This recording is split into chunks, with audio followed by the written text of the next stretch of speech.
స్వార్థపరుడు, పొట్టివాడు, ఉత్తముడు, school teacher Lal Bahadur Sastry.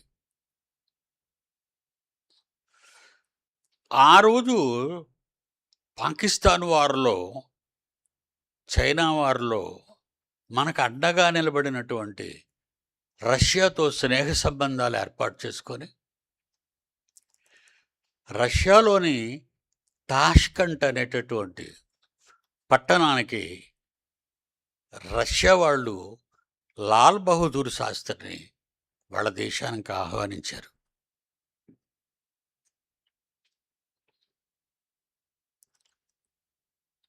అతన్ని మంటగలపడానికి, అతను చంపేయటానికి, ప్రధానమంత్రి పదవిని తీసుకోవటానికి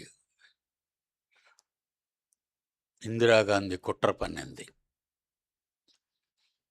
అప్పటికి మీరు పుట్టుండ్రు ఎవరో. నేను హై స్కూల్ చదువుతున్నాను అప్పట్లో. తాష్కండ్ మీటింగ్లో శాస్త్రితో మీటింగ్ పెట్టి రష్యా మాట్లాడాలనుకొని ఆయన తీసుకునే cool drink, fruit juice or water అందులో విషాన్ని పోశారు. శాస్త్రి గారు నిస్వార్థపరుడు గనక, కేవలం స్కూల్లో వచ్చిన జీతంతోనే జీవితాన్ని గడిపినటువంటి మహానుభావుడు, అమాయకుడు.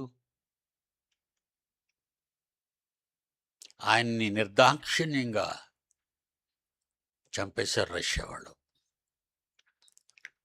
అని ఆ రోజులో వార్తలు. కానీ